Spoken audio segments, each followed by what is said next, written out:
नमस्कार। आज एक बार फिर हमारे साथ डॉक्टर जय सिंह जी हैं, जो पिछले 10 सालों से लाल बहादुर शास्त्री राष्ट्रीय संस्कृत विद्यापीठ में योग विषय पढ़ा रहे हैं।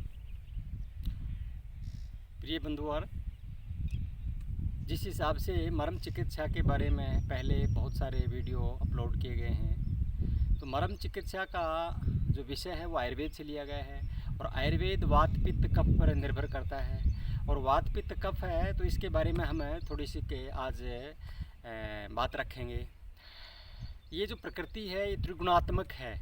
त्रिगुणात्मक का मतलब है सत्व, रज और तम। सत्व, रज और तम तीनों से 5 तत्वों का निर्माण हुआ है। 5 तत्व है, जैसे ईथर है, वायु है, और पृथ्वी है, जल है और अग्नि है। और इन 5 तत्वों के कॉम्बिनेशन से अलग अलग दो तत्वों के मिलने से हमें जैसे वात दोष का निर्माण होता है, पित्त का निर्माण होता है, कफ का निर्माण होता है। तो जो वात है, उस वात ईथर और एयर के कॉम्बिनेशन से वात का निर्माण होता है।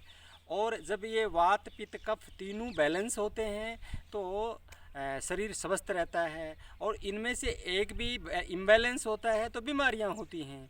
तो जो वात है वो ईथर और एयर के कॉम्बिनेशन से बनता है। और जो वात है उसका कार्य होता है गमन करना, पूरे शरीर के अंदर एनर्जी का गमन करना वात का काम है। और जो पित्त का काम होता है वो होता है अग्नि का काम। और कफ का काम होता है वो होता है बनावट का काम, यानी कि कंस्ट्रक्शन का काम। तो वात हमारे शरीर के अंदर गमन करती है। पित्त, वात का मतलब एयर, हवा से है। पित्त का मतलब अग्नि है, सूर्य से है। यदि हमारे शरीर के अंदर अग्नि नहीं होगी, जिसको हम जठराग्नि बोलते हैं, तो पाचन नहीं हो सकता। और यदि हमारे शरीर के अंदर जिस हिसाब से वातावरण के अंदर है वैसे ही कफ नहीं होगा तो शरीर का निर्माण नहीं होगा। और कफ, वात और पित्त तीनों का बैलेंस रहता है, हम स्वस्थ रहते हैं। इम्बैलेंस होता है, हम बीमार होते हैं। साधकों, वात का स्थान बताया गया है बड़ी आंत के अंदर। और बड़ी आंत के अंदर वात का स्थान होता है, वहाँ दूषित होती है तो उसके बाद में पूरी बॉडी के अंदर वात घूमता है। और वात से होने वाली बीमारियाँ जैसे अर्थराइटिस और जिस हिसाब से बहुत सारी वात की बीमारियाँ होती हैं। पित्त यदि दूषित होता है तो पित्त का स्थान बताया गया है छोटी आंत, यानी कि स्मॉल इंटेस्टाइन, पित्त का स्थान बताया गया है। और कफ का स्थान गले से ऊपर बताया गया है।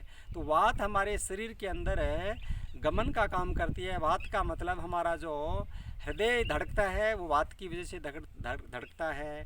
हमारे शरीर के अंदर जो ब्लड का सर्कुलेशन होता है वात की वजह से होता है।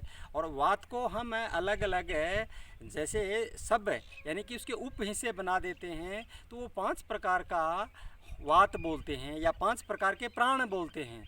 वात का मतलब प्राण भी होता है, जैसे समान प्राण, उदान प्राण और व्यान प्राण और अपान प्राण, वो हमारे शरीर के अंदर अलग अलग स्थानों पर होते हैं। और जो मर्म स्थल होते हैं, वो मर्म स्थल है, वहाँ पर एक विशेष है जिसको बोल सकते हैं, यदि हम उस पॉइंट को प्रेस करते हैं तो हमारे शरीर के अंदर सत्व गुण को बढ़ाने का काम करते हैं, वात को एग्रेसिव करते हैं।